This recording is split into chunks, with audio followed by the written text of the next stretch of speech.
Good morning and welcome to Gangland, the final Congress of Transgang and Leban, a comparative research project on youth street groups in Europe, Africa, and the Americas, funded by the European Research Council and developed in the last 5 years at the Universitat Pompeu Fabra.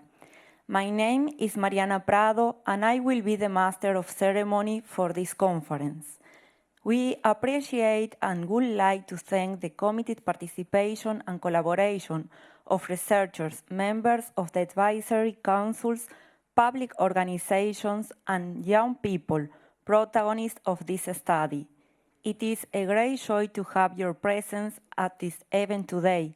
We especially appreciate the participation of Eva Pujadas, Vice President of Social Compromise and Sustainability of University Pompeu Fabra, Laia Girós, Director of the Catalan Youth Agency of Generalitat de Catalunya, Jordi Balló, Director of the Communication Department of University Pompeu Fabra, Carles Pont, Dean Faculty of Communication of University Pompeu Fabra, and Carles Feixa, the Principal Researcher of Transgang.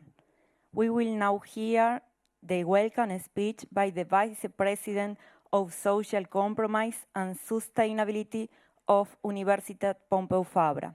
Please welcome Eva Pujadas.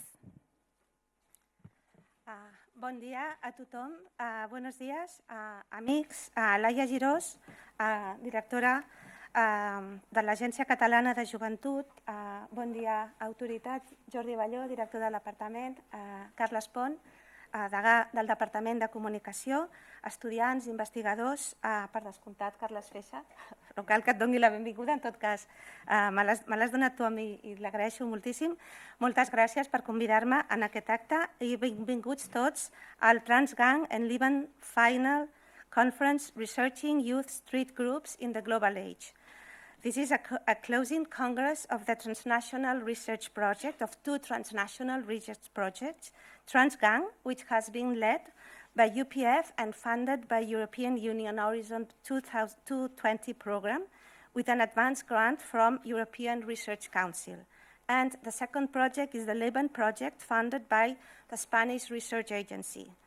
These two projects are for UPF, the university I represent, both very important projects. First of all, because of their commitment and value to society. They not only affect the challenges of our times, but do so with a firm commitment to social transformation. This has resulted, for example, in a shift from paradigms focusing on the police perspective, security, and problematic social discourses to new perspective and starting points focusing on community, territorial, ethnic, and gender diversity, and the positive dynamics of youth street groups such as mutual aid or mediation. All of this with a final outcome of firm commitment to social inclusion. Secondly, these investigations are also very important for their commitment to knowledge transfer. Unlike other fields as medicine or engineering, when it comes to transferring knowledge generated at university to society, research in social sciences always poses a challenge of concreteness and tangibility. And these two research projects are precisely magnificent examples of the two available to us in the social sciences, to bridge the walls of our centers and turn the results into actions and social transformation. I will quote 5 examples from the Transgang and the Leban projects. Firstly, the preparation of a white paper on public policies and mediation with youth groups, which is presented at this Congress and can result in strategies and protocols for action by public administration and social entities. Also, the critical reflection around public discourses on youth groups, which can directly influence the media narrative that we read, we see, and hear every day in the news. Thirdly, the production of 4 documentaries shot in Barcelona, Rabat, Medellin, and San Salvador, which can contribute to disseminating a direct, situated, plural, more complex human and experiential knowledge about the reality of youth groups and some of their more transformative dynamics.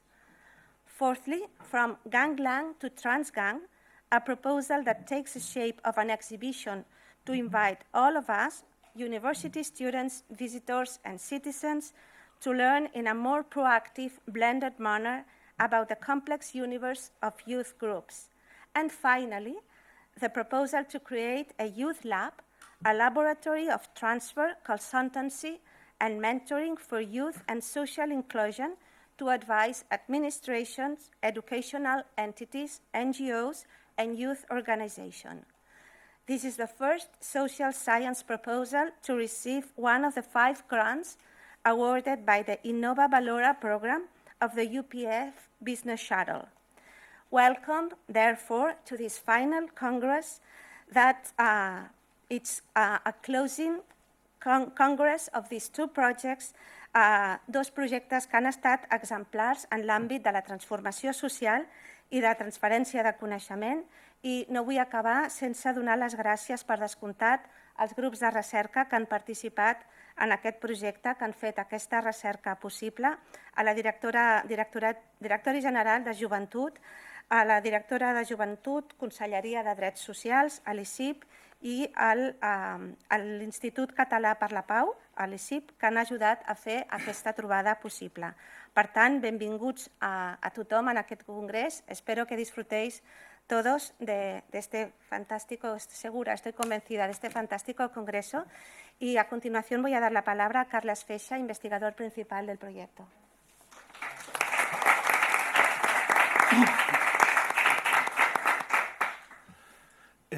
Bon dia a totes i a tots. Benvinguts al que ja és casa meva des de fa gairebé 6 anys, quan vaig arribar. Soyez les bienvenus depuis le nord de l'Afrique. Bienvenidos desde las Américas y desde una quincena de países de toda Europa que nos acompañan. It's a great pleasure for me to present also a great stress for all of us, the team, the Transgang team, that in the last 5 years have crossed physically and virtually the ocean for trying to understand what young people belonging to youth street groups do, which are their feelings, and how they resolve their conflicts. Today is 15 May. 15 May in Spain, 12 years ago, was the beginning of the Indignados movement, similar to Arab Spring, similar in Mexico to Yo Soy 132, or in Colombia, La Mane, or in many countries. They were a period of youth protest related to the economic crisis, but also to the transformation of our society. 12 years is not so much, but in fact, what we will discuss the next 3 days in some way are related to the outcomes of this period of incertitude, but also in attempt to change and to challenge youth policies across the world. So we know that in El Salvador now the biggest prison in America is Wilding. In North Africa, the consequences of this period sometimes affect young people's lives who try to emigrate to Europe, making risk in their own life. Il crée la Méditerranée qui devient la fosse plus grande du mundo. Y también en España a veces se intenta abordar el fenómeno de las bandas desde una aproximación estrictamente penal y policial, que por supuesto debe existir, pero la conclusión o la hipótesis de partida de Transgang era que teníamos que buscar otras maneras de investigar de abordar los conflictos juveniles desde la mediación. Es lo que hemos hecho durante 5 años. During the last 5 years, we collected a lot of good experience of solving conflicts through art, through music, through culture, through informal mediation, and is what we will discuss in the next 3 days. So, welcome, bienvenue, et on aura l'occasion d'en discuter.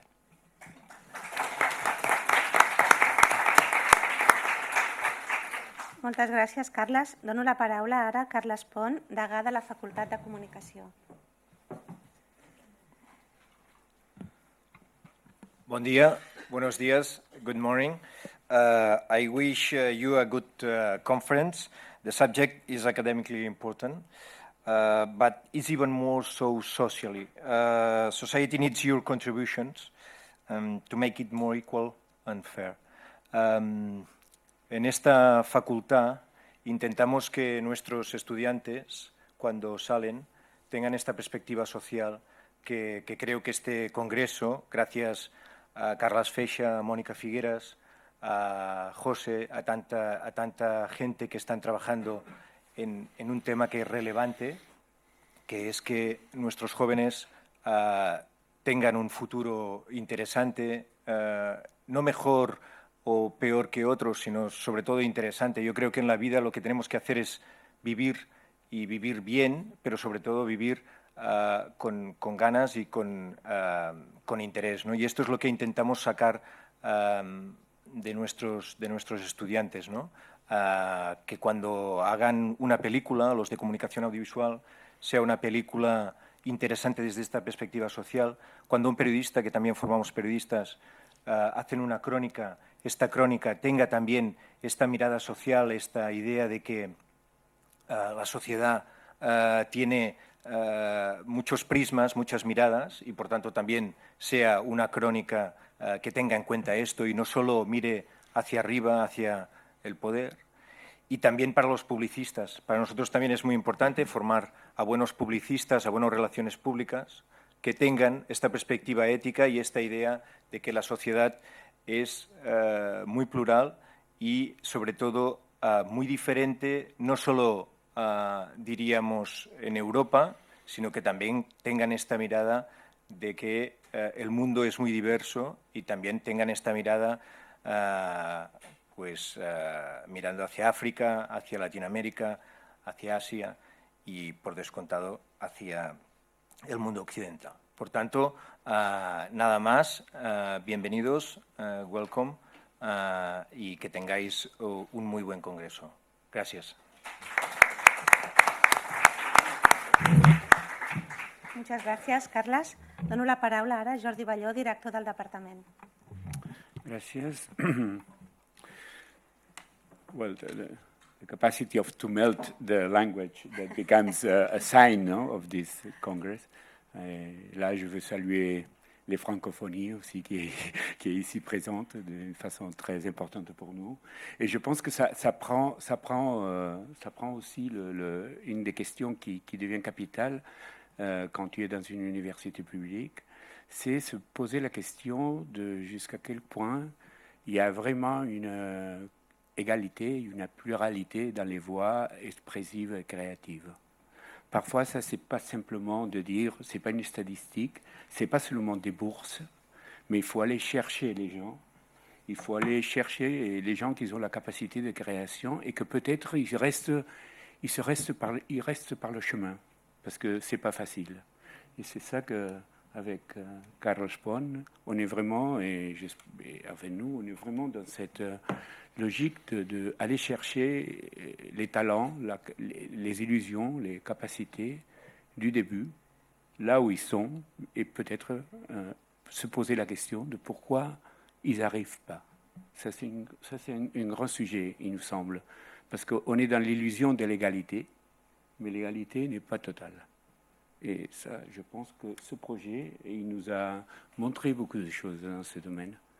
Et quand le projet a eu cette capacité, que ce n'est pas habituel dans les projets de recherche, de se poser la question de la transformation, de la perception de la transformation, devient un projet très, très chaleureux et à la fois très essentiel pour nous tous. Et c'est vrai que l'idée des 4 films, pas seulement 4, mais 5 films, parce qu'un des acteurs d'un des films, il a décidé de faire son film en même temps, quand lui, il n'était pas dans la logique des réalisateurs, il n'avait pas suivi le même chemin, mais c'est la participation comme acteur dans un des films lui a réveillé sa capacité d'être aussi cinéaste. Et ça, c'est un pas qui devient vraiment, pour nous, symbolique, et pas seulement symbolique, mais un chemin à poursuivre. Et finalement, l'idée de cette exposition qu'on va visiter cet après-midi à 19h, c'est aussi une autre idée. Pourquoi pas les universités, ils ne sont pas des centres d'activité, d'agitation culturelle, et participer dans l'idée que si une recherche prend forme avec des formats culturels qui restent après le congrès, et qui peuvent en même temps voyager, imaginer des autres espaces publics pour y aller, c'est pourtant une des grandes leçons que ce projet nous amène. Alors, soyez bienvenus et merci pour cette idée de la vraie diversité et la possibilité et la recherche de la vraie égalité. Merci.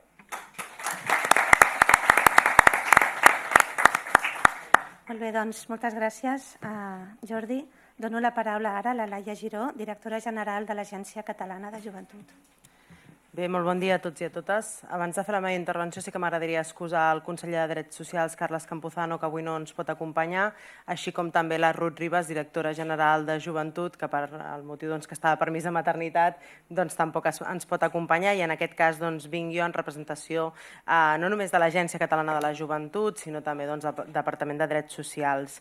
I abans de seguir amb la meva intervenció sí que volia agrair a l'organització i a en Carles haver-nos fet extensiu aquesta proposta de congrés i també trobar la manera de col·laborar, perquè creiem que és important que en un debat com el que abordareu al llarg del dia d'avui, no només des de Joventut hi siguem, sinó també la perspectiva de les polítiques de joventut que fem al nostre país també hi sigui. I quan preparava la intervenció d'avui analitzava què estem fent, òbviament, des de Joventut en termes de justícia juvenil. Com dèieu, de vegades s'encara aquest problema des d'aquesta vessant i detectava que no tenim cap acció específica, sinó que ho fan des de la direcció competent, que justament la setmana passada m'hi vaig reunir amb diferents mesures que porten a terme. I el que no volia explicar pas avui és què fem, sinó una mica quina és la perspectiva amb la que creiem que s'ha d'enfocar o s'ha de treballar, sobretot en termes de prevenció, ja sigui des de Joventut, però des de tots els agents que treballen amb joves. I per això crec que al final tots i totes teixim una xarxa de prevenció perquè aquestes persones joves no es trobin en aquestes situacions. A més, quan també preparava la intervenció i rellegia el procés que estem fent ara mateix de definició del nou Pla Nacional de la Joventut de Catalunya, en els seus fonaments transversals que estem començant a apuntar, vaig identificar alguns elements que crec que eren també traslladables a fer prevenció entre les persones joves perquè no acabin en aquestes situacions. I considero que el primer pas que hem de fer és reconèixer aquestes persones joves. Les persones joves en la seva diversitat, com un col·lectiu tan divers com joves existeixen al món. I per tant és indispensable que intentem, no només des de les polítiques, sinó també des d'aquelles esferes de poder, que aquestes persones joves participin. És l'única manera que se sentiran reconegudes.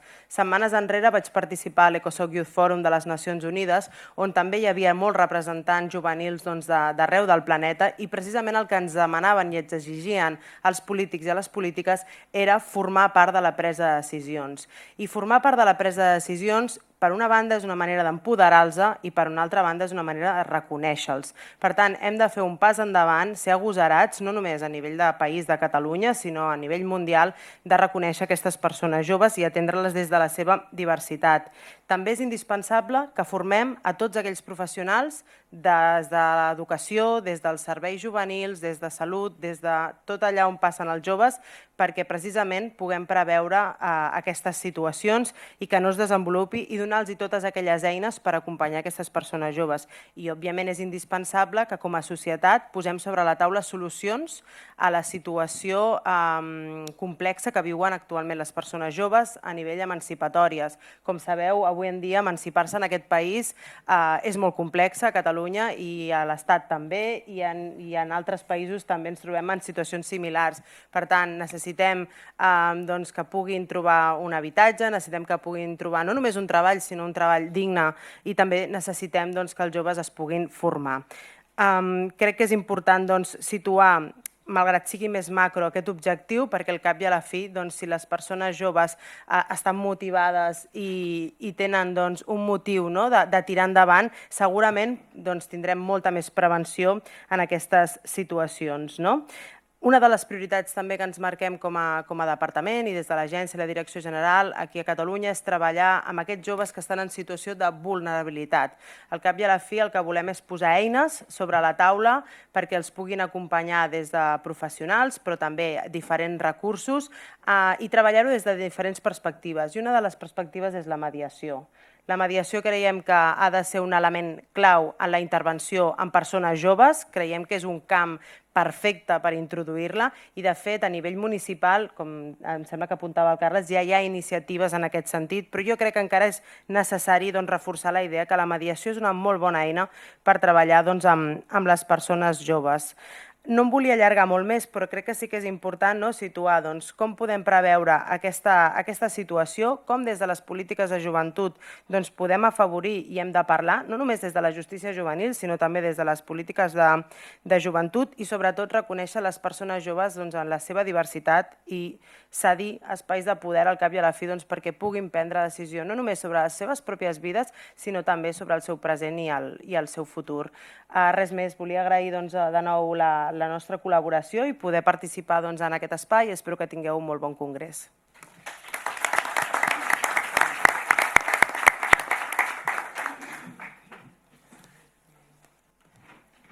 Okay, thank you for your dissertation. And next, we open the first session of the conference about Transgang Transnational Outcomes, Transnational Gains as Agents of Mediation. The chair is Maria Oliver and keynote is Carles Feixa. The participants are Abel Beremengi, José Sánchez García, and Carles Feixa. Bueno, pues muy buenos días. Bienvenidos a esta primera mesa. Welcome to Session 1. We are going to start this Congress by presenting the transnational outcomes of the project with our EP, Carles Feixa, and also coordinator of the Americas, Abel Beremengi, the coordinator of Europe, and José Sánchez, scientific coordinator and coordinator of the North of Africa research. To start with, we are going to put a short video that summarizes the Transgang that we wanted to show you, and afterward we will start with the presentations.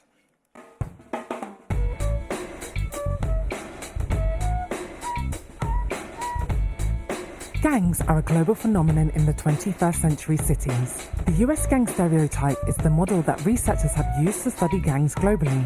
But Transgang Project seeks to approach the phenomenon from a different perspective, to understand the youth street groups and fight the social discourses that often represent them as problematic. Transgang Project examines public policies and gang prevention strategies, as well as community mediation and resistance activities of youth street groups in 12 cities across Southern Europe, North Africa, and the Americas, focused in mediation processes. The methodology involves multi-sited and relational ethnography, with a focus on determining configurations of relations of the groups. The project has produced local and regional ethnographic reports, which have been analysed comparatively through meta-ethnographic analyses. The youth gangs in today's world are transgangs, coming together in three distinct and complementary processes of transnationalization: transnationalism from above, transnationalism from below, and multidirectional transnationalism. Migration is a key factor in the expansion of gangs, and they have become a supra-family space.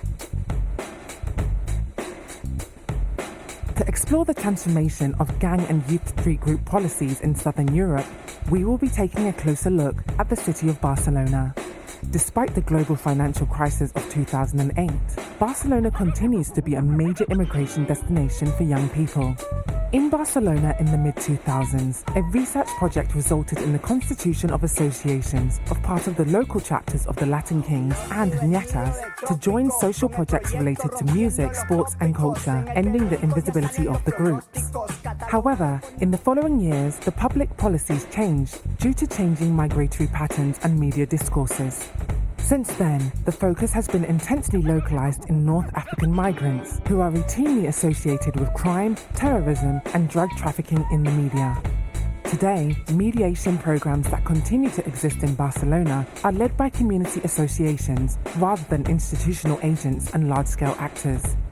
In North Africa, the core case was localized in Rabat, in which youth marginalization is a result of the exclusion from the public sphere of certain attitudes, ideologies, values, practices, discourses, and beliefs. The decline of institutions, including the absence of the state, has widened the gap between different social groups in North Africa, leading to conflicts that are often blamed on youth street groups. Such groups can play a political role of action and contestation in contexts where democratic opportunities are limited. The Maghrebian 3 cases highlight the challenges facing youth in the city and the need for solutions that address their aspirations and expectations for the future. The Americas are often associated with gangs and violence, but there is much more to the story. The severity and frequency of violence in these regions reflect complex and contingent social phenomena. In this video, we'll take a closer look at one particular city, Medellin, Colombia. Colombia has a long history of gang conflict and mediation attempts. Since at least the 1990s, initiatives in the city of Medellin have focused on improving the experiences of young people, sorting to change the negative perceptions of young people as dangerous delinquents and promote education and participation in sports, artistic and cultural activities as alternatives to violent gang activities. Today, there are numerous programs aimed at developing life skills, increasing mediation capacities, and conflict management among young people. One such initiative is Casa Colacho, an art and culture center located in the Comuna 13 neighborhood of Medellin. Through initiatives like the Graffitor, the new generation in Comuna 13 are using music and art as weapons against political, structural, daily, and symbolic violence in the neighborhood. These findings show that there are alternative ways to prevent gang violence and promote peace building in communities affected by violence. Initiatives like these are critical for promoting a more positive and peaceful future for excluded young people across the globe.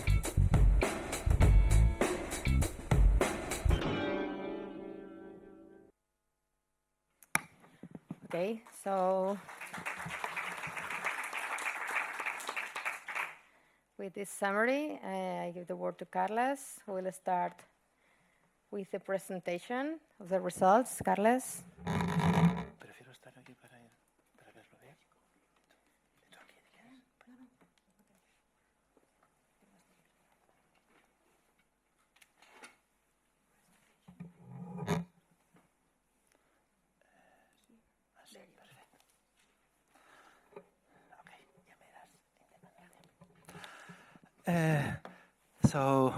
Hello, buen dia, bonjour, buongiorno. We start after this short video that has been produced only in 1 week. So it's a quick answer. It's impossible to synthesize the amount of data of our research, but we have tried. We will speak. I am the principal investigator of Transgang. José Sánchez and Abel Beremeni have contributed in synthesizing the regional ethnographic report.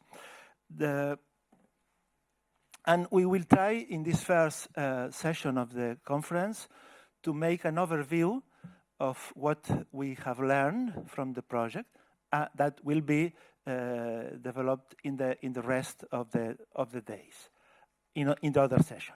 We divided our speech in 5 parts. First,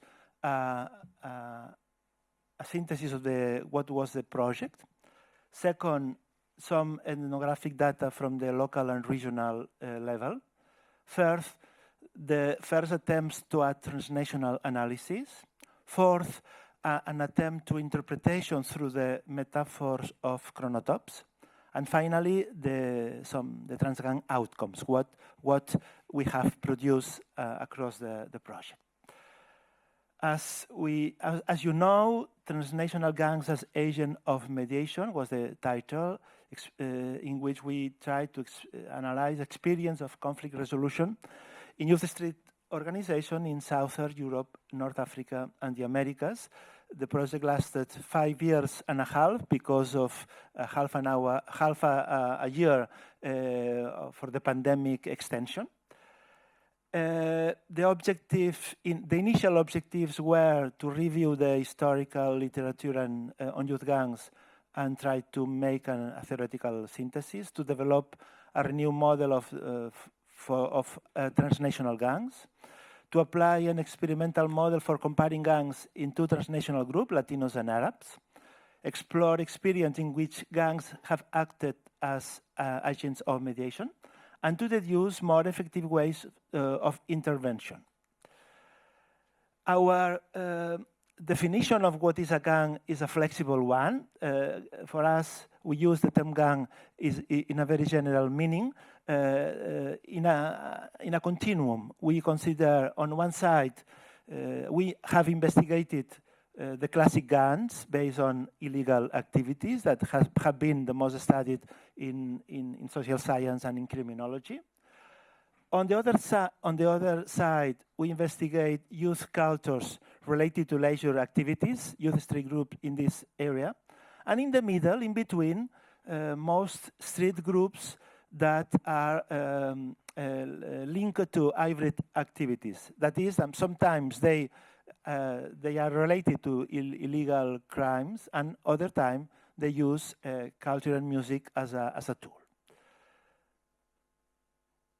The methodology was based on ethnography, but at different levels. We started by apply the conceptual paper and background papers on regional analysis. The first year was dedicated to synthesize the background about what we learned in the past investigation.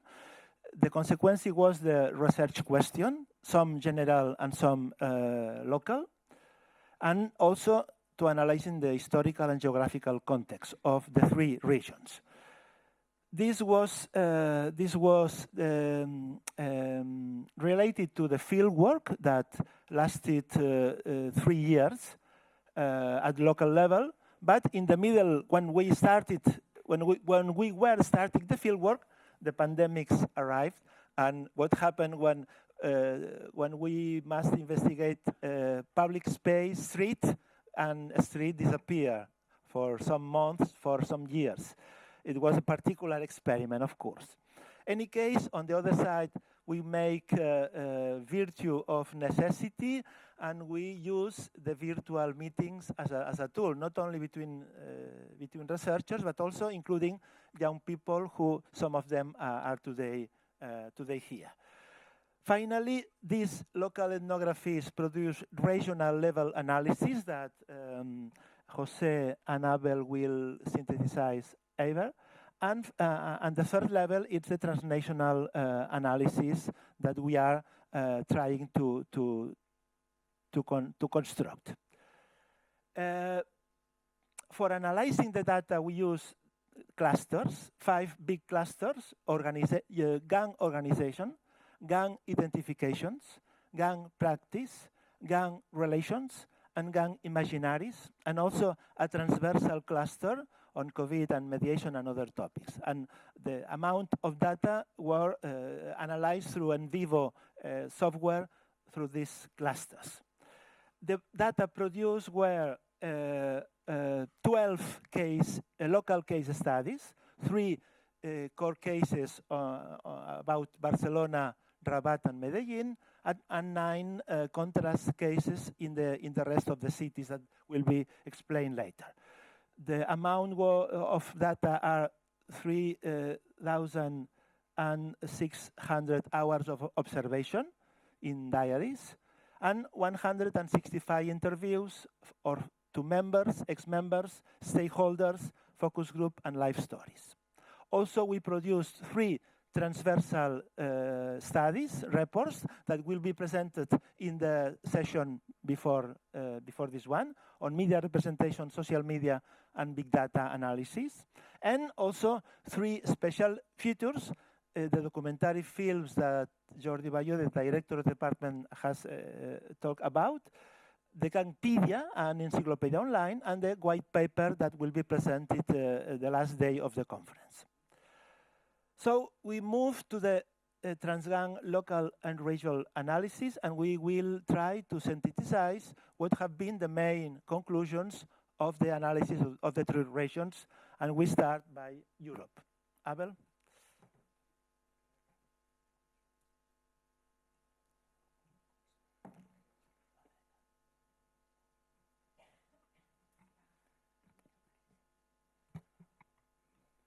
Good morning. Can you hear me? Okay, that's great.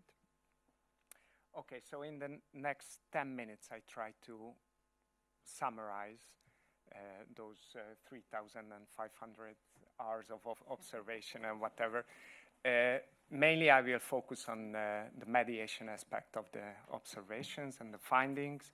So really, in later sessions, you can hear more insights, or you can learn more insights into the fields, into the ethnographic studies.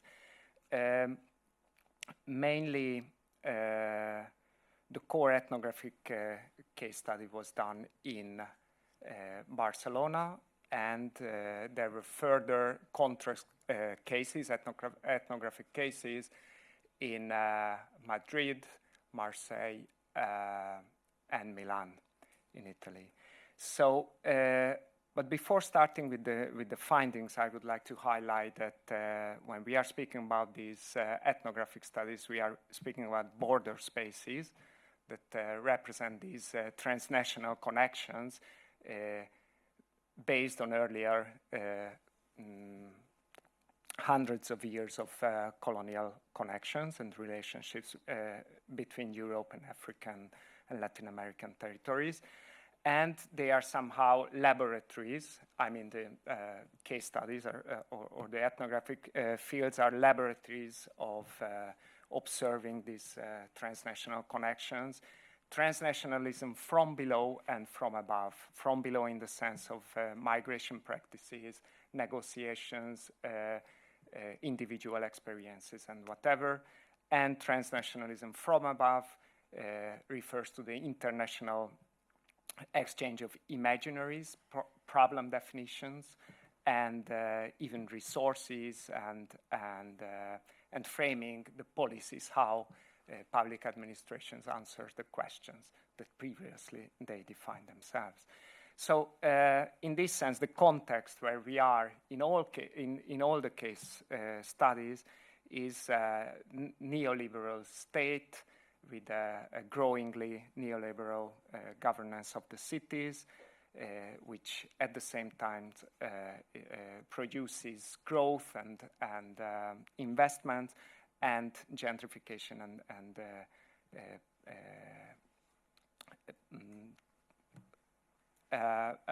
shift of populations towards the periphery or new peripheries. The first case is represented by Barcelona, where the ethnography found 3 different groups in several cities, not just Barcelona, but in the surroundings, which is the Latino gangs in Barcelona, MENA, that is unaccompanied immigrant children, and a mixed youth street groups on the urban margins. As for the first one, it is perhaps the most interesting case because it relies on it contrasts with our original comparative base, which was the Modelo Barcelona, an intent starting in 2004 to manage youth street groups in another way from a restorative and mediation perspective among City Council, Police Specialized Unit, and the Public Research Institution, which was contrasted with the present case study or ethnographic study, which showed the decreasing importance of these strongly closed groups that had been previously observed. So currently, their importance reduced, and public authorities are continuously sort of reluctant to continue with this mediation process that more or less closed in 2011. However, new emerging groups were observed, such as the unaccompanied migrant children and youth, MENA and ex-MENA, that is those who get out of the sheltering houses. And what could be observed is that they are very often tagged as a homogeneous group, but actually they are smaller and more flexible and more focused on the daily substantiation than on setting up identities and importing transnational identities of youth street groups. Other youth street groups were observed on the outskirts and in the inner city of Barcelona. Here what we could see is that even if they recognized identifications and shared signs and symbols and aesthetics and hierarchies, they cannot be compared in this sense with the old or previously known Latin gangs or Latin street groups.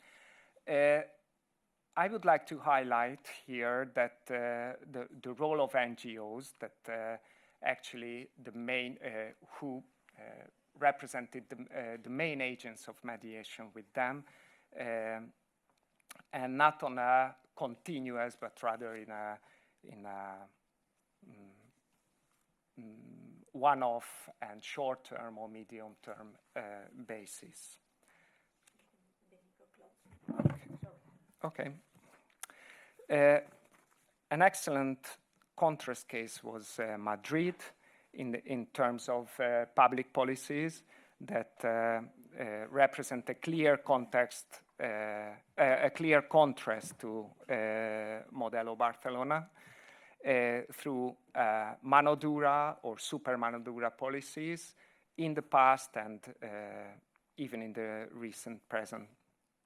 With little or no intention to deal with underlying structural reasons of the emergence of youth street groups and related conflicts. And despite positive examples, the commitment of City Council couldn't be observed. Actually, the project started with a training proposal, mediation training, so that the trained youth gang or youth street youth street group members could participate in a longer-term mediation backed by public administration. But after a short-term intent, no commitment could be observed from part of the public administration in Madrid. As far as Milan's case is concerned, here we could see again a huge urban transformation and regeneration process in the last decades.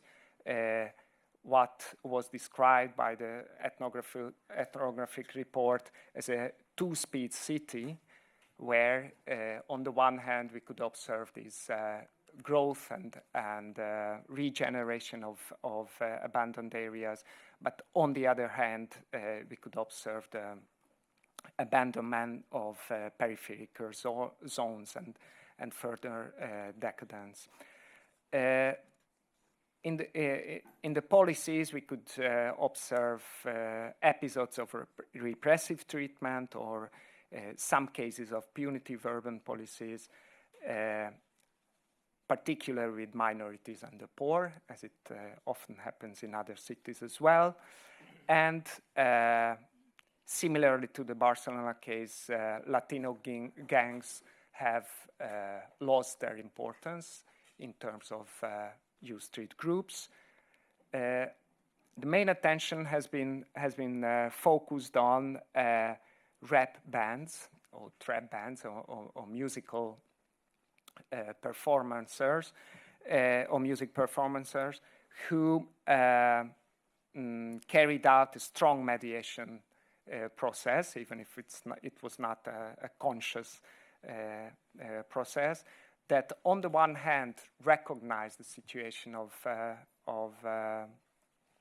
the young people in the poor neighborhoods, and at the same time they empower them with transnational discourses and call their attention to the structural reasons of their situation.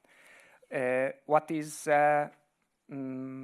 somehow ironic in the case of in terms of mediation in the case of Milan is that finally it was a rap musician who achieved a meeting with city council and forced through this mediation, through this one-off meeting, commitment of a new social intervention and social educational intervention plan for this neighborhood.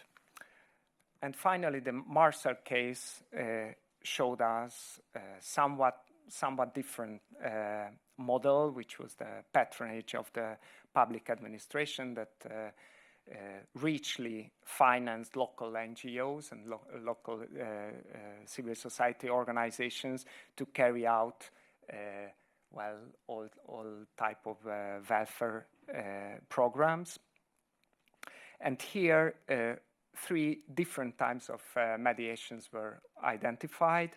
The institutional, strictly institutional ones, through some agents, mediating agents that did not seem to function as well as it could because of bureaucratic reasons. Informal and community-based mediations that was represented by Grafs, Grand Frère et Sœurs, and who genuinely were genuine community members and played as a role of natural mediators, but they were only occasionally contracted by public administration. And finally, a hybrid regime, which included Grafs and other NGO workers and local individuals. What is ironic in this case is that the actual participation of young people in the real decision-making processes were absolutely low. So they were not included in the negotiations about the future of the neighborhood. And finally, I would like to just summarize in 3 words or 3 phenomena the emerging issues, which is on the one hand homogenization of public representation, of policies to manage or to govern youth street groups, and in general the poverty governance and the minority governance of the cities, of these cities, contrary the diversification of the present groups in contrast with earlier case studies in earlier decades of this century, and also the identification, the self-identifications or subjectivities and practices of these groups. And finally, the NGOization, which is actually a phenomenon of the neoliberal governance of the cities that outsources welfare services, and at the same time it fragments prevention, intervention, and chances of restoration and empowerment. And I'm not sure if I have 1 more minute to sum up. Okay, just 2 more minutes. Okay. I would like to sum up this very short comparative presentation through 4 symbols that perhaps describes better the findings. One is the symbol of police, police, and policy, which refers to different levels and forms of structural violence. Police represent the city governance. Police is the main repressive body that is in play, and policy that gradually defines the main tools from the left-hand policies towards the right-hand policies. Graves, the grand frère et sœur, I pronounce it terribly, I guess, represents these hybrid regime mediation agents represent the horizontal form of mediation, which is largely missing, or if they are present, they are not legitimated by public administrations. But at the same time, they highlight the community resources that is unapproved in many cases. MDLR, which maig de la rue, which represent young people's individual struggle and navigation and negotiation, which I perhaps not mentioned, but it became one of the main signs of Spanish young people on the street,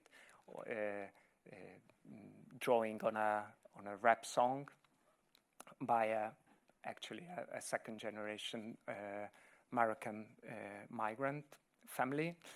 And finally, the Reina, which comes from the Madrid case, which represents somehow, based on the Latin king and queen's case, which represents somehow the protective structures and agents that the parallel bonding dependence of communities and individual opportunities that are opened by public administration and policies. So more or less, this is what I can explain in 12 minutes. Thank you very much for your attention. Very much, Abel. Thank you. And now is the turn of Jose Sanchez, Regional Coordinator for the North of Africa, who's going to explain the raters as well. Go ahead, Jose. Thank you very much, everybody. Good morning. Sabal here. And bon dia in Catalonian also. See, this is our native language here. Yeah? So, first of all, it's my aim to express my gratitude and admiration for the 3 teams that have been working hardly during the project in the North African region. Rashid Toutou from Morocco, Sihem Nayar, the leader of the Tunisian team, but today here we can meet also with Lili Othman and Hamida Trabelsi. For Mustafa, Omran, and Kamel Bourchev, the coordinators of the amazing Algerian team, because in my case, I will treat all your data as core case, because I think that it's important to take consideration with the different contextual differences of each country. So thanks again for your amazing work collecting stories and histories of youth street groups in the Maghreb and participating in his life. Mabruk, shukran. The situation in the context, I will try to explain only the general context on the Maghreb according to my interpretation and pass directly to the final, comparisons that we can contrast. The situation for the young people in North Africa is a combination of growing youth population, unemployment, marginalization, and a general sense of deprivation has given young people exceptional status as harbingers of radicalism and a threat to stability.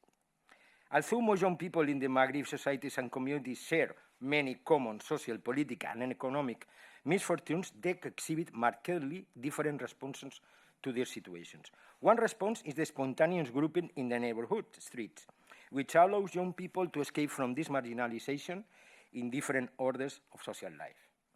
So if the youth group responses in the selected cities, Rabat, Algiers, Jendel, and Tunis, understood as ethnographic scenarios, have something in common, is its marginalization, the stigma and the exclusion of youth groups, whether for political, ideological, generational, cultural, socioeconomical, or spatial reasons.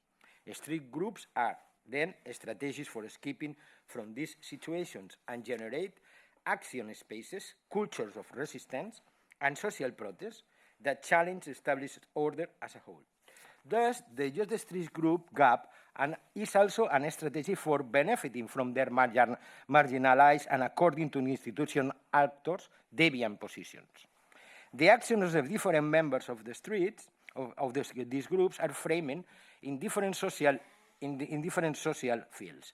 The streets, like Oulet al-Houma or Hittite in Algeria, the parallel economic sphere, like the informal vendor gold sellers in Bakterra and the electronic sellers in Moncef Bay market in Tunisia, and also for artistic expressions, as the Debo organization in Tunisia or the graffiters also in Tunisia, but the street artists in Morocco also are important in this way for this contraculture, and the special finding that Mustafa and his team in Algeria find in the gender region as known as Baltahia. We can have a discussion about the name, but this is the question that we can solve after that. Because it's a special group that tries to make political pressure to authorities in this place. So the idea is that as a last goal, it's intended to capture the specificity of each youth space and identify the common characteristics of the action of youth street groups in Maghrebian context. This is important to remark that this is far away from the situation in Europe or America. At this time, in the region, there is no phenomenon that can be easily associated with gangs. This is a foreigner imaginary. So, from my perspective, we can try to capture the phenomena moving away from the Eurocentric perspective on youth street groups that coming from the sometimes coloniality of knowledge also. This is important to try to put in the youth street groups in North Africa in other place. Okay, we decide to use the neutral youth street groups to define our participants.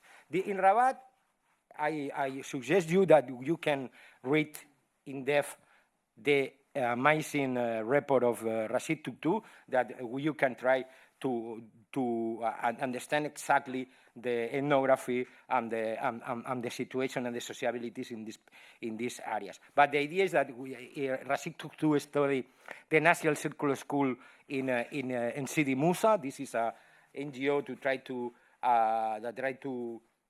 attract the young people of the neighborhood to convert in circus artists or something like this.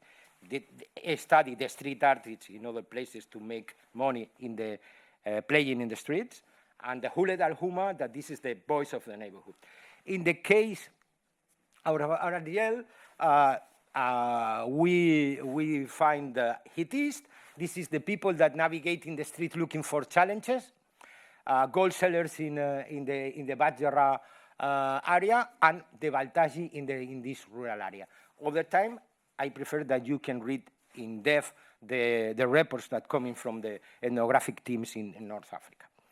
In Tunisia, the case studies is the graffeurs, the underground Debo organization, but the informal vendors also in the Moncef Bay market. All the time, I suggest you that you can have take a look on the report, because are very nice reports. So this is my first idea, that try to understand the youth groups in the North Africa.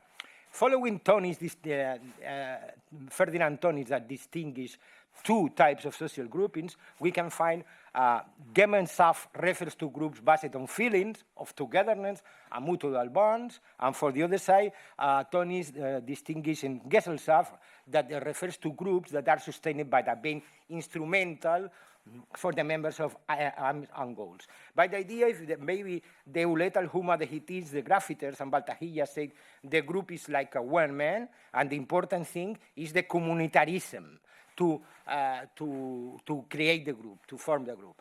In the other case, the gold sellers, monster-based sellers, and Devo also, you can find that the people try to make an organization to make, I don't know, instrumental actions. But at the end, you can find a really interesting paradox, because maybe the groups that come in with communitarism, also they have associationism activities, you know, because this is starting in the neighborhood, but maybe after the people meet, go to make a practice, very clear.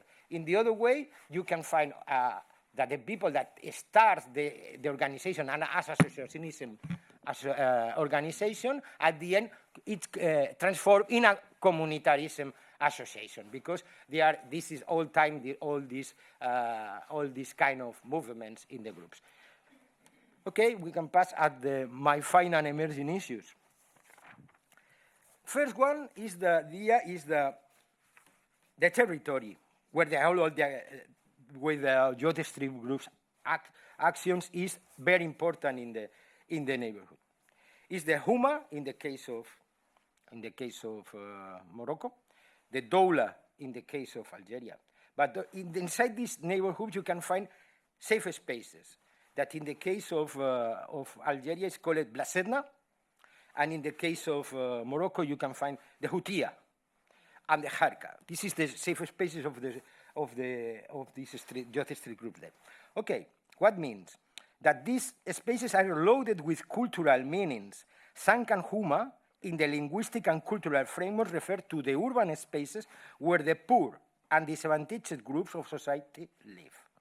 Young people who belong to Huma belong not only to a residential space, but to an urban identity driven by class and marginality. Often live as semi-private spaces. A street is the place for youth performances, be the criminal acts, drug sales, or artistic expressions. Belonging to the Huma is the protection for the young people from outsiders of the community. This means strangers and police forces. It's important that the police forces are foreigners in the neighborhood. This is a safe space for youth. Security from other competitors of other Zankas, from the police and from social marginalization. Life on the street is the expression of the social intelligence.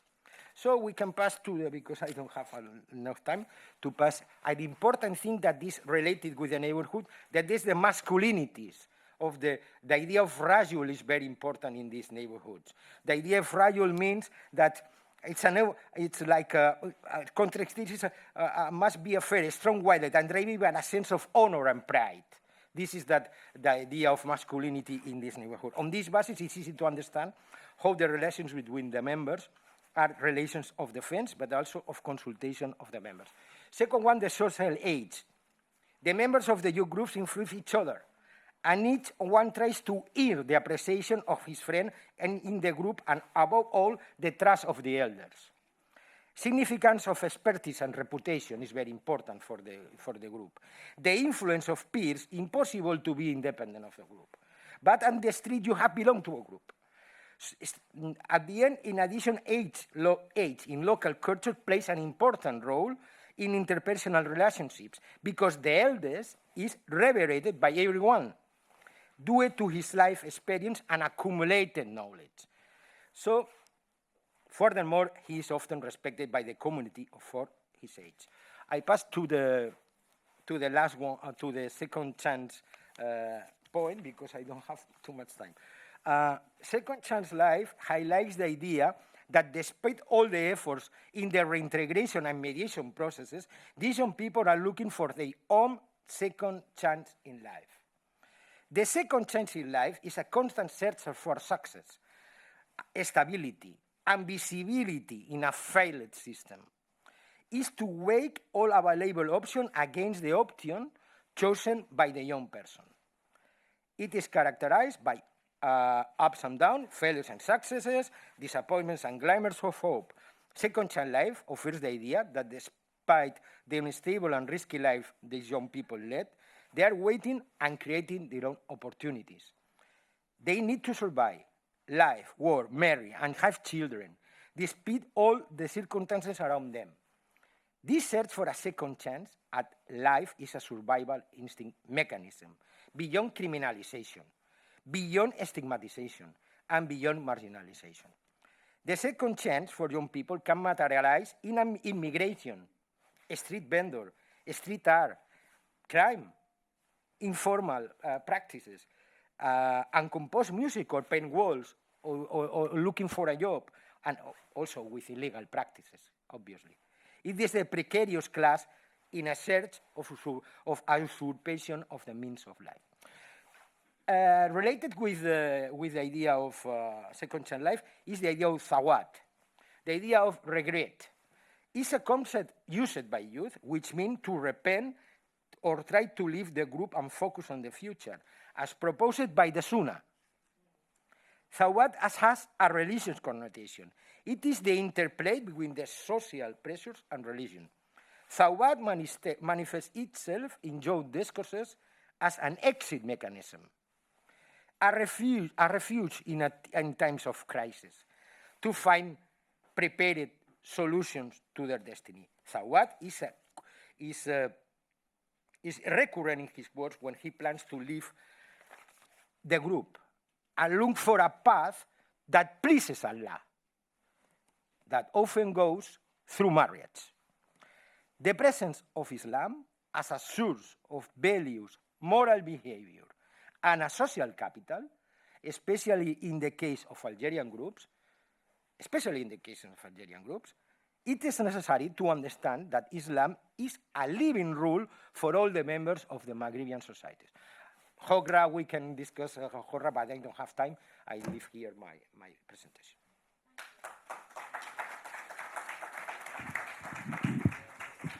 Thank you very much, Thank Jose. you very much. Now we pass the word to Carles Feixa, who will explain the case of the Americas. We are very sorry about the linguistic difficulties. Voy a hacer esta parte en castellano para que los jóvenes y no tan jóvenes no latinoamericanos que están presentes puedan seguir bien, pero el PowerPoint está en inglés. Después pasaré otra vez al inglés. Espero que pueda entenderse y en cualquier caso, those documents are in the white paper of the Transgang. En el caso de las Américas, el fenómeno de las pandillas ha sido crucial desde las últimas décadas, en realidad desde hace un siglo, que se empezó a investigar en Chicago, en Estados Unidos, pero después también en el último medio siglo las denominadas clicas, pandillas, bandas, en maras, coros. Hay 30.000 nombres distintos que identifican estos grupos en los distintos países americanos.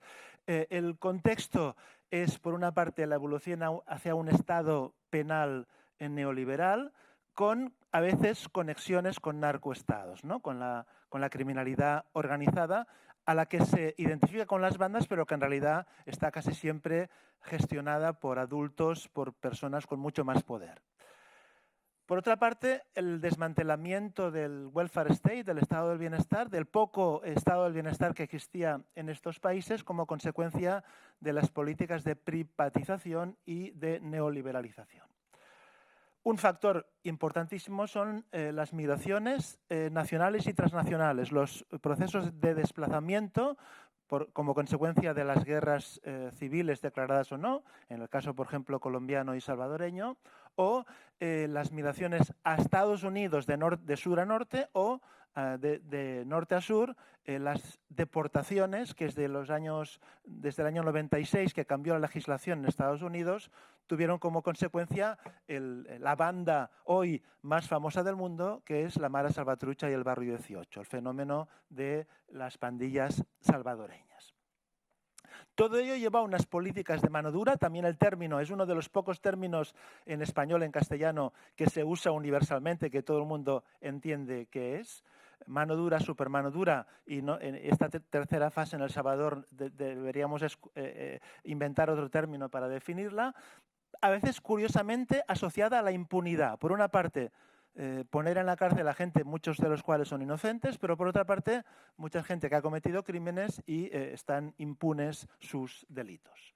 Por último, el contexto de la pandemia que ha afectado a todos los grupos. ¿Qué pasa con grupos de calle cuando la calle desaparece o se reduce?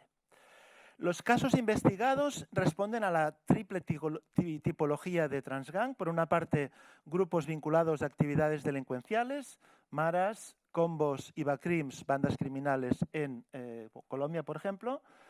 Grupos asociados al hip hop, a la cultura juvenil, al ocio, como las Naciones en Estados Unidos y en Ecuador, las escenas en Cuba o las crews vinculadas al graffiti y al hip hop en otros lugares. Y en medio, fenómenos como las pandillas, las clicas, los parches.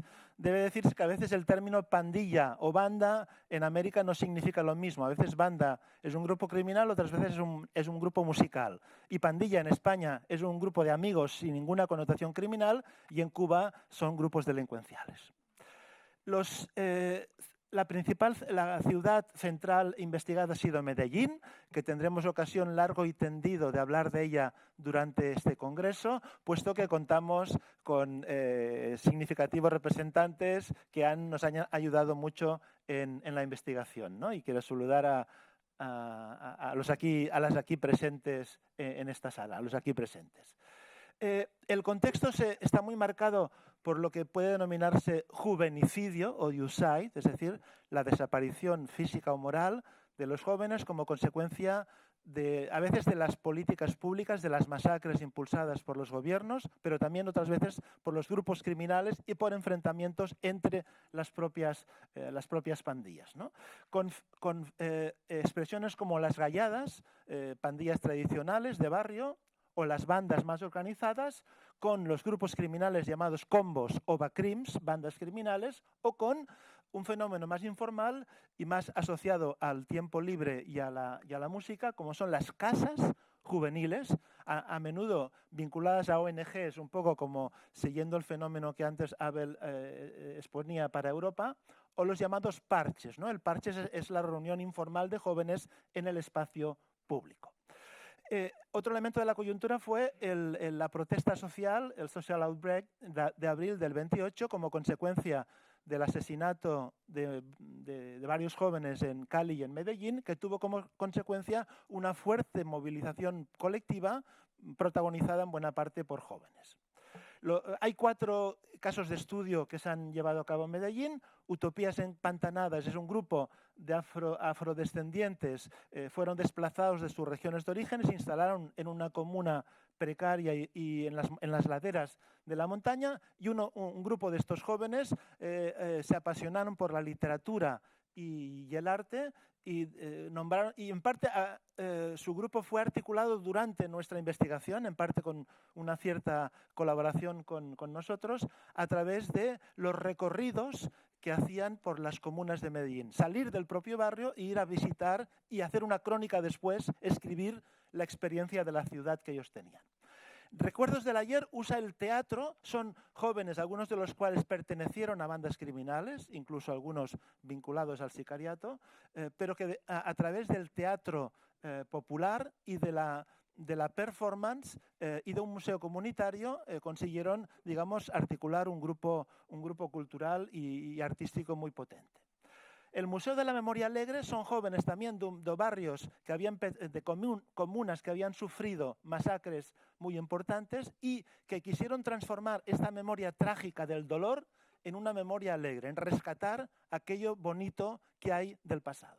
Y por último, Casa Colacho es la imagen que veis en portada, y aquí Margarita, Isandro y Yeiko nos acompañan. Es una experiencia también de convertir ese potencial de dolor, pero también de alegría, a través del hip hop en un centro, en una casa que acoge, que crea, pero que también para muchos de estos jóvenes es una forma de supervivencia, de trabajo, a través del grafitur, que el miércoles explicaremos de qué se trata. Chicago. No puedo resumir sobre Chicago, después el investigador local de Chicago hablará en la mesa redonda posterior. Es la Gangland. En la exposición tenéis ocasión de ver el mapa original de Thrasher que hizo sobre las pandillas, las 1.313 pandillas de Chicago en 1927, pero también es de Motherland, es la tierra madre, la patria de algunas de las pandillas transnacionales, como la que hemos investigado en Barcelona y en Milán, los Latin Kings, que nacieron en algunos de los barrios de Chicago. Por una parte, la fuerte segregación social y étnica que dividió a la ciudad en dos grandes macro alianzas de pandillas, como son los People y los Folk, que creó casi una guerra no declarada. Y por otra parte, el papel de todo el sistema penal y policial en Chicago, que consideró a cualquier miembro de pandilla como posible delincuente y que tuvo como consecuencia el secreto y la voluntad de muchos pandilleros de no hablar de nada de su vida fuera de la banda. Eso creó dificultades a nuestro proyecto porque algunas entrevistas que se habían concedido después no se pudieron utilizar porque el miedo de que la información pudiera salir más allá de la academia sigue presente en muchos jóvenes de Chicago.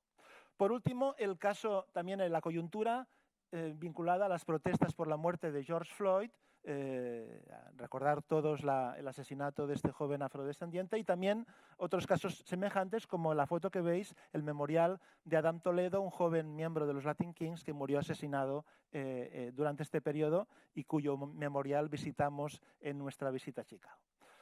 Los casos de estudio que se querían investigar eran de pandillas transnacionales que nacieron en Estados Unidos, muchas de ellas en Chicago, pero que algunas después se implantaron en otros países latinoamericanos, como Ecuador o como República Dominicana, y después llegaron también a Europa. Por desgracia, esto no fue posible de manera estricta, pero también investigamos el ejemplo de Ceasefire, un programa de intervención para eliminar o reducir las muertes por armas de fuego en Chicago, del cual después nos hablarán. Así como Chicago es muy conocida, en cambio Santiago de Cuba es la gran desconocida, ¿no? Las pandillas y las bandas en Cuba son las grandes desconocidas. Por desgracia, la investigadora de Cuba no puede venir hasta el miércoles por temas de visado, pero en cambio ha hecho una etnografía muy, muy bonita donde ha contextualizado lo que se llama el pandillismo en Cuba, supuestamente en un país comunista donde no hay este Estado neoliberal, pero sí hay un régimen especial después de la caída del muro de Berlín, en el que los llamados grupos informales emergen a la escena pública como una forma de protesta no politizada. En este caso, por ejemplo, los Mickeys, que serían por Mickey Mouse, serían jóvenes que imitan, digamos, el estilo de vida y de consumo occidental, y los repas, de reparteros, son jóvenes marginales que reparten productos, que sobreviven a través de la economía sumergida y que utilizan el reggaetón y el trap como forma de expresión. La coyuntura fue también marcada, como en el caso de Colombia, por las protestas que hubo el 17 de julio de 2021, fueron las primeras grandes protestas después de la revolución, con gran protagonismo juvenil. En Cuba se estudiaron 3 casos: los Rastafari, otro colectivo subcultural muy característico de origen afrodescendiente; los enviados, el grupo que tenéis en la fotografía, grupos de baile urbano que utilizan el rap, el hip hop, el reggae, el trap y otros estilos como forma de expresión pública; y 3 generaciones de rockers. El rock en Cuba fue perseguido en su momento, hoy no lo es directamente, pero hay toda una imagen, una memoria de estos jóvenes. Por último, el caso de El Salvador, que es quizá el más conocido en teoría, aunque después el background, el fondo de la cuestión no es tan conocido, el contexto de la guerra civil, las deportaciones de las dos pandillas que nacieron en Los Ángeles, no en Centroamérica, y llegaron a los países centroamericanos tras la guerra civil, las políticas de mano dura y los intentos de tregua fracasados por distintos motivos, y por último el estado de alarma decretado por el presidente Bukele el 27 de marzo de 2022. En cambio, el estudio demográfico de Transgang se centra en una experiencia muy distinta, que es la de muchachas, mujeres, que pertenecieron o estuvieron cerca, no estaban brincadas, que es la forma absoluta de pertenencia, sino que estuvieron cercanas a los grupos, que fueron detenidas y encarceladas por su membresía, pero que después, a través de una orquesta de cuerdas de violines, consiguieron reintegrarse en la vida civil y nos cuentan su historia a partir de esta experiencia. No queremos dividir las bandas y el ensamble Liberarte, que fue este grupo, y tendréis ocasión de verlo en la exposición y en el documental que se ha hecho vinculado a esta experiencia. En conclusión, algunas emerging issues que voy a leer simplemente. Emerging issues son interpretaciones nativas de los propios jóvenes que han participado en los 4 casos americanos. Por una parte, la necromáquina que Rosana Revillo conceptualiza, el papel de los medios de comunicación y de los discursos políticos hace a estos jóvenes invisibles y casi inhumanos, los convierte casi en animales. En cambio, la pertenencia, el deseo de pertenecer, de ser parte de un parche, de un grupo, como una voluntad que siguen expresando estos jóvenes, un lugar donde se sienten protegidos y como ellos son. La idea de que son grupos para 24 horas al día y 7 días a la semana, es para toda la vida, ¿no? Una segunda familia, una familia de la calle. Las fronteras invisibles, the invisible border, ¿no? La dificultad de cruzar en algunos barrios y ciudades, como Medellín, las fronteras que separan un barrio de otro. El respeto, la búsqueda del respeto, ¿no? Los niños admiran a los jóvenes de la banda porque son fuertes, son respetados, y esto da un prestigio a veces mítico para los miembros de estos grupos. La alegría, ¿no? No solo la violencia, sino la alegría, en recuperar el potencial político de la alegría, ¿no? Es una frase literal de un informante. La fusión cultural. Todas las bandas son híbridas. El Rastafari, por ejemplo, mezcla tradiciones, mezcla músicas, pero al mismo tiempo se defiende, ¿no? El sentido de orgullo de pertenecer al grupo. Y por último, este concepto tan bonito que Casa Colacho propone, que es la revolución sin muertos. Queremos una revolución que no mate a la gente, ¿no? Que nadie tenga que morir precisamente para conseguir que sea un lugar de disfrute y de diversión.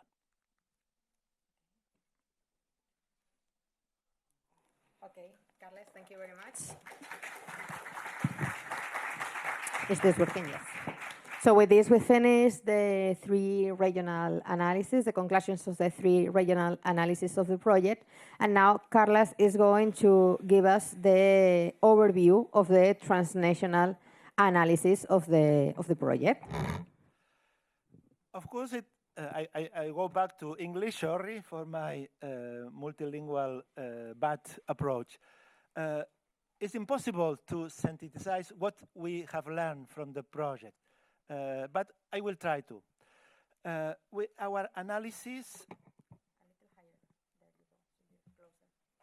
Our analysis has 3 steps.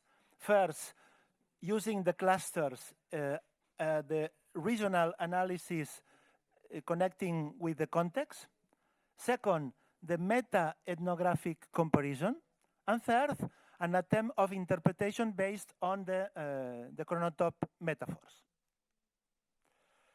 Regarding the first level, the transnational analysis, we have talked about this double-side transnationalism that appear in the ethnography. On one side, from above, based on the neoliberal policies, the policies of deportation, not only from the US, but also from European countries to Latin America and to North Africa as one of the origins of the gang situation.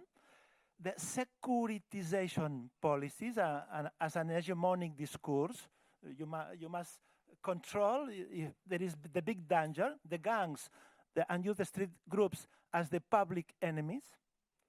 And finally, gang imaginaries diffused through television, through cinema, also through fashion, the prestige, informal prestige of gangsta style, for instance.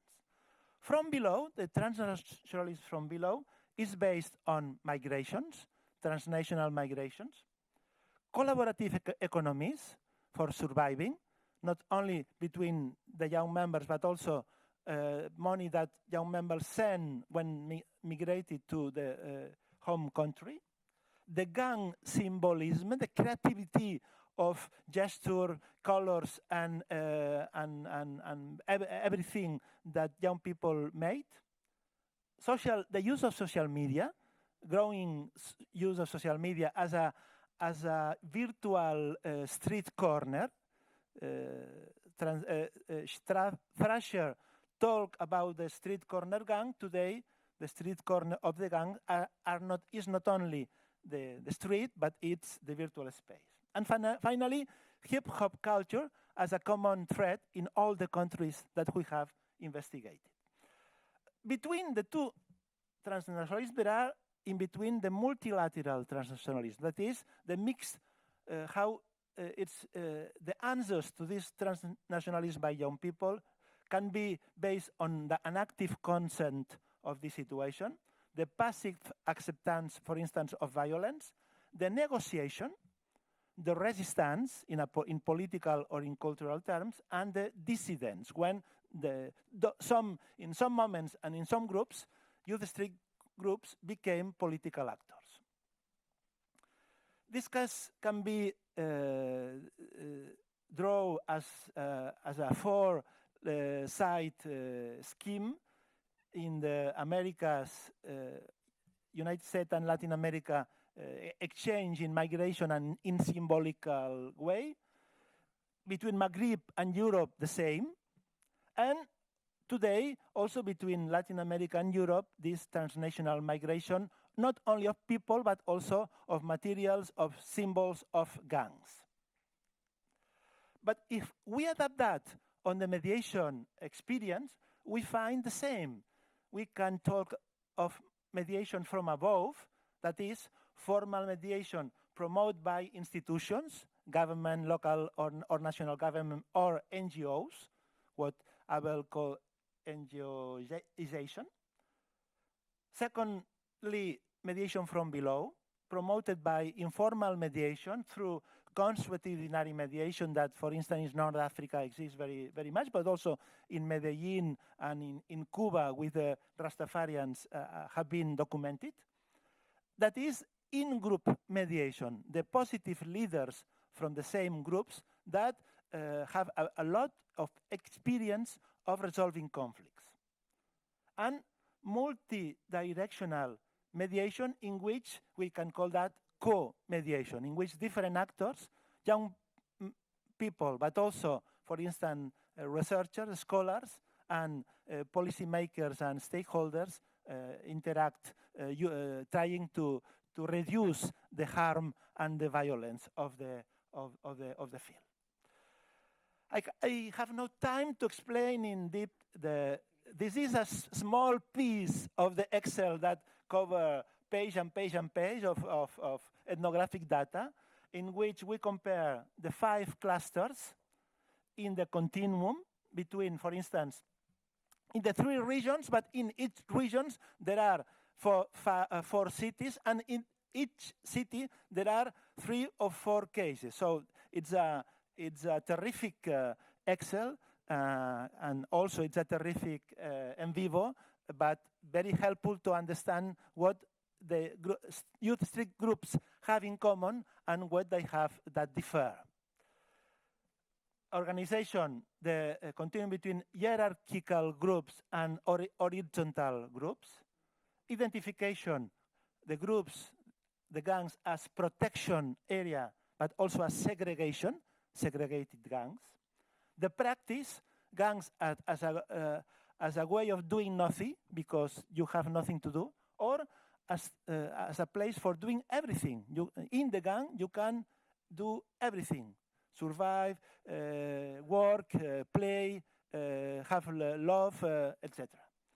Relationships, gangs as socialization, as a second family, very strong social second family, as Jose told, the second opportunity, and even for some young people is the first family. They haven't a real family, and the gang became the main family. Or also gang as a place of dispersion, isolation, fighting and war.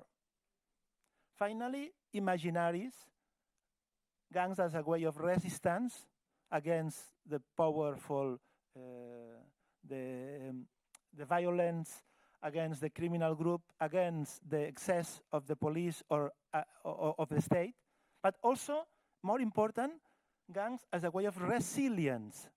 That is, young individuals who use the experience of the know-how of the gang as a way of building a new life, a future life, as a mature person.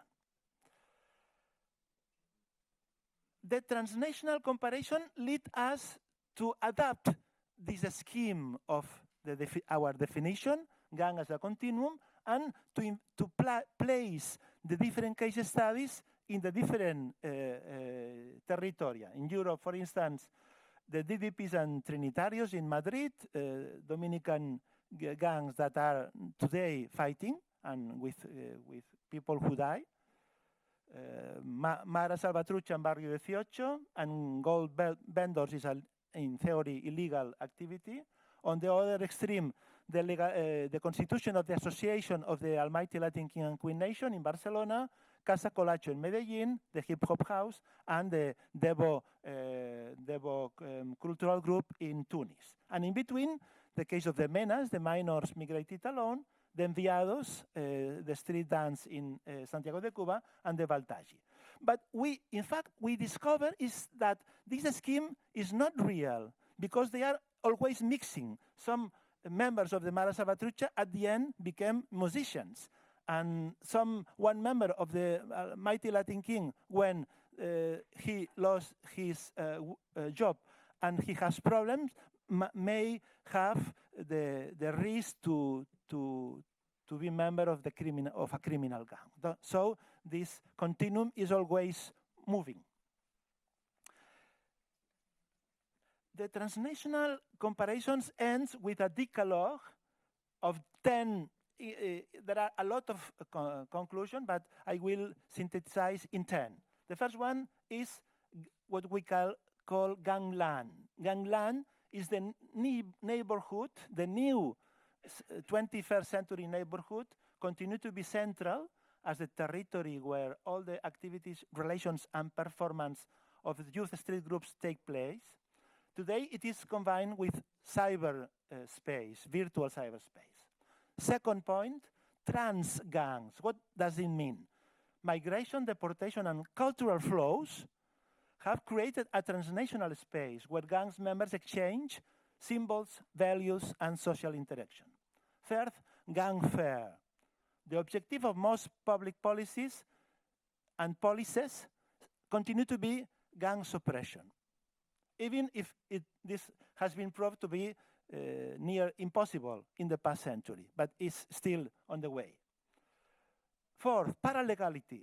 The demarcation against the institutional order with the perception of the state as a repressive system and marginalization power move gangs to the underground practice. Fifth, intergenerational. The members of youth street groups influence each other. They are elders and they are youngsters that every year enter into the gang. And this intergenerational relation can be a risk, but it's also a possibility to learning, a university of the streets. Sixth, second life. Despite the efforts of reintegration and mediation, members of youth street groups are looking for the second opportunity in life. 7, regret and rebirth. Regret means to repent of trying to leave the violence. Rebirth is the possibility to rebuild personal and collective future by assuming our own past. Regender, contestation of hegemonic masculinity as a possibility to pacify relation within the street groups. Gangtopia. Gangtopia is the use of do-it-yourself or do-it-together cultures as a punk or hip-hop or rocker or Rastafarian as a self-managed strategy to resolve conflicts through art and music. And finally, co-mediation. Informal mediation within the group, between groups and with authorities as an alternative to securitization process. Okay. Thank you very much. Carles is running a lot, not breathing at all, to try and tell us everything he has to tell us. I don't know if this is working well. However, last part of this presentation is the explanation of the chronotopes that have arisen from the results of the project.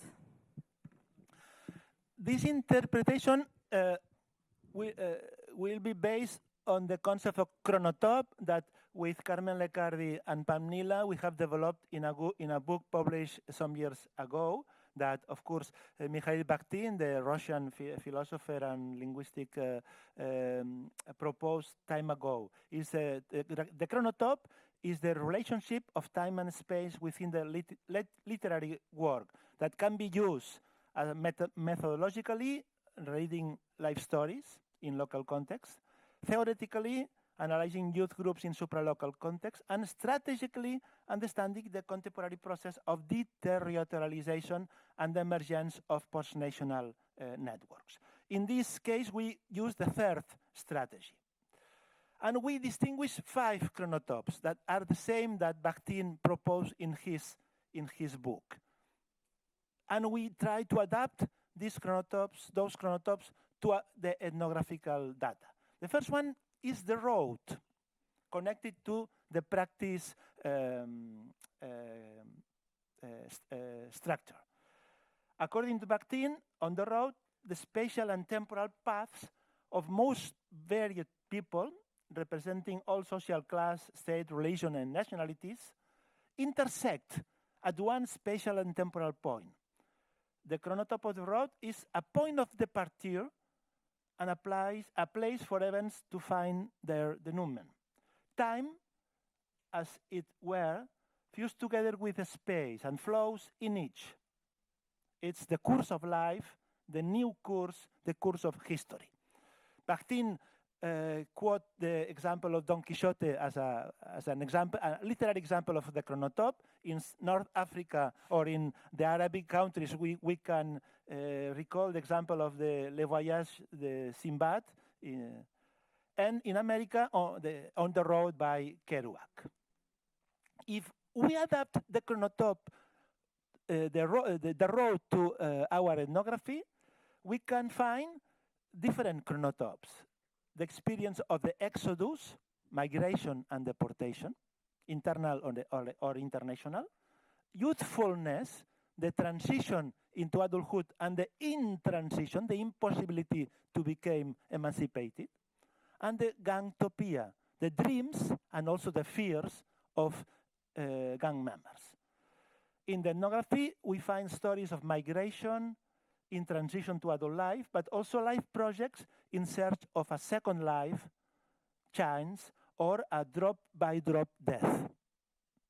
Gangs, also, we investigate examples of gangs that evolve, that find their own path as a form of resistance and resilience. Examples we investigated are in Medellin, to cross the invisible borders, to trespass the borders that the criminal groups created through music, hip-hop, friendship, and the works, for instance, that young people do. As you can see in the photograph we take in A Comuna in Medellin. In Rabat is the concept of failed emancipation that Jose explained before. That is, the social construction of youth is devoted to a transit until adulthood, but youthfulness is frustrated by social and cultural constrictions. Paradoxically, only the marginalized youngsters will be able to have an autonomy. That is, to be gang member as a way of emancipate. Finally, in Barcelona is the case of the right hand of the state. How? Sorry, this is the last one. In search of respect was the road that two Latino gangs in Barcelona, Latin Kings and Nietas, tried to start 15 years ago when they decided to become youth association, and in a mediation with the Catalan police, who helped in this process very, very much, and with the help with the municipality of Barcelona, they existed during many years, and they built very interesting projects in a neighborhood of Barcelona. The second chronotype is the castle. The castle is related to the organization cluster. According to Bastien, the castle is the place where the lords of the feudal era lived. On one side is the power, the security. On the other side is the memory of the past as a prison who impede us to evolve. Literary examples are, in Europe, the Gothic novels like Frankenstein.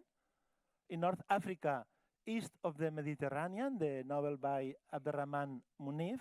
And in America, Cien Años de Soledad de García Márquez, no? The long solitude of 1 century. If we adapt that to the ethnography, we can find the chronotype of the state, examples of securitization policies existing in all the countries, the prison, the experience of became in reclusion. We can add also the coronavirus as another similar experience of being reclusion at home. And the wall is the memory, the possibility to depict in the walls the imaginary of the gangs. Stories of marginalization, of harassment, of persecution, of death, but also of refuge in protected places. Gangs that fight, examples of gangs that fight, enter into conflict, suffer raids, but also leave their trace in the city through music, dance, graffiti, and memory. Cases we investigate in Medellin, the Joy Memory Museum, el Museo de la Memoria Alegre, as an alternative to youth side, to jovenicidio, no? As a way to work on memory in other way. In Rabat is the example of the youth street group harassment and police state harassment, perceive the state as the only police, and youngsters feel humiliated. Also the instrumentalization of the quarter crows to obtain information. Third chronotype, the salon. The salon is connected to the cluster of relationships. The salon is the space of parlors, the place where encounters occur. In salons, the webs of intrigue are spun. It's where the dialects happen, something that acquires extraordinary importance, the way of diffusing ideas and passions. Literary examples, according to Bakhtin, Rouge et Noir by Stendhal.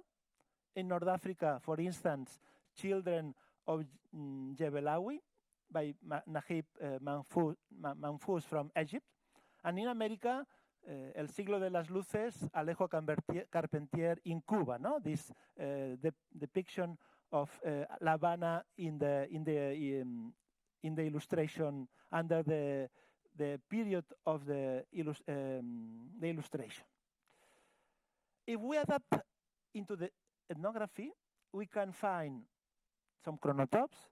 We can have talked about the Chicago as motherland of many gangs, but also intimate space where young gang members are protected or feel to be protected. The street corner as a semi-public space for dialogue, sometimes also for fighting. And the cyber corner, stories of coexistence between gangs, of learning, of exchange, of fun. The gangs as a place for exchanging. Gangs that became a second family, a school of life, a space of creativity, where horizontal and affective relationships take place. The examples are Casa Colacho in Medellin, the safe esparche or the safe place for rappers. In Rabat, it is the Hutia or the kiosk, and Brashetna, the safe space where inside the neighborhood, the Al-Huma, youth street group meets to plan, discuss, and take care each other.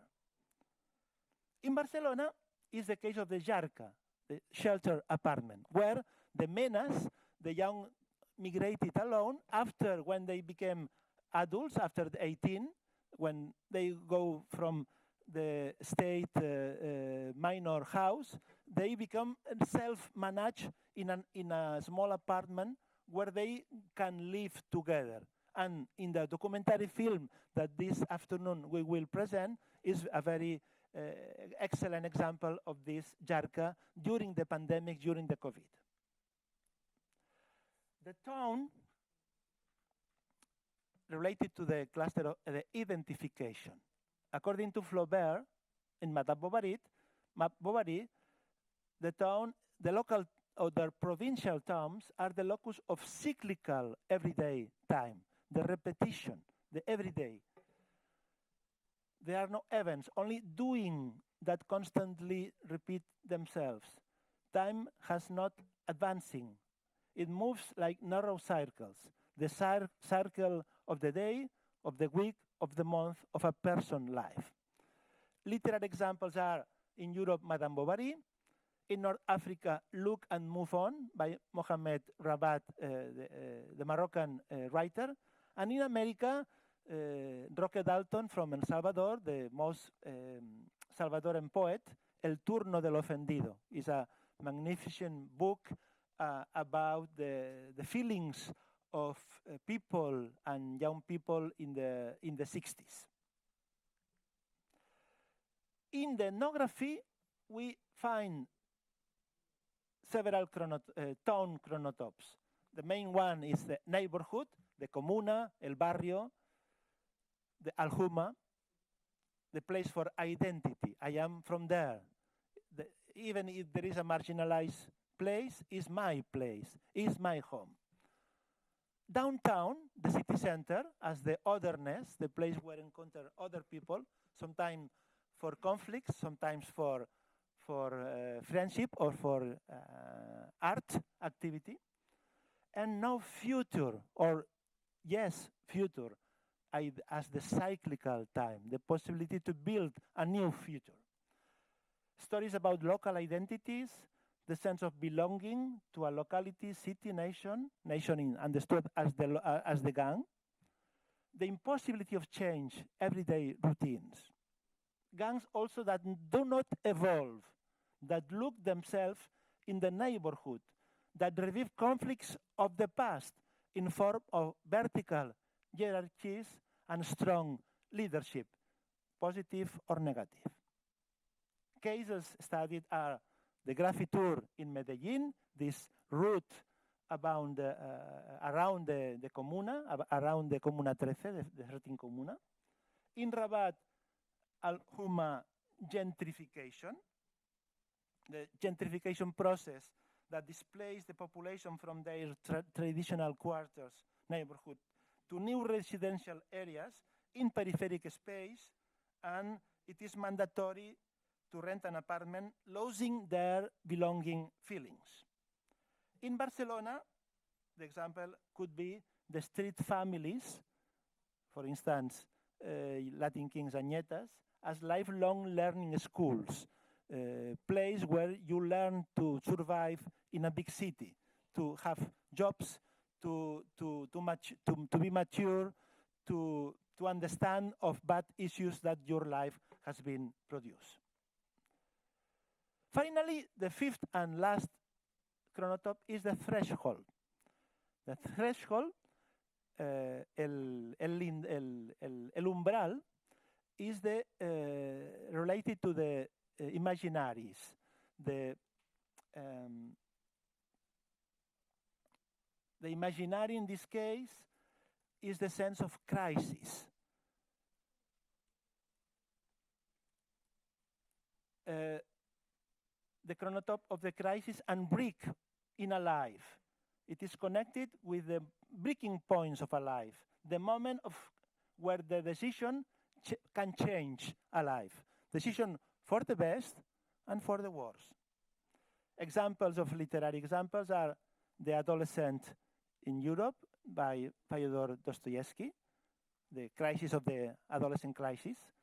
In North Africa, Dream of Trespass, Tale of Arem Gilhot by Fatima Mernissi. And in America, La Ciudad y los Perros by Mario Vargas Llosa, the story of a military school in Peru. In our fieldwork, we find several Transgang thresholds. The war, moments of conflict.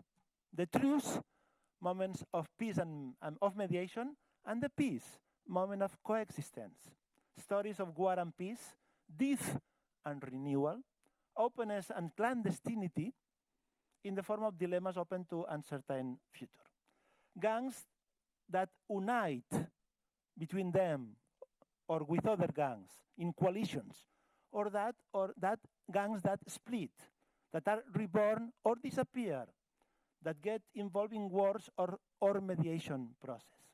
Examples are in Medellin, the young people engagement in the social protest of 221 and the political consequences of that. In Rabat, the role of the Umi, the mother, the protection, the care of the mother, also the state paternalism through different systems.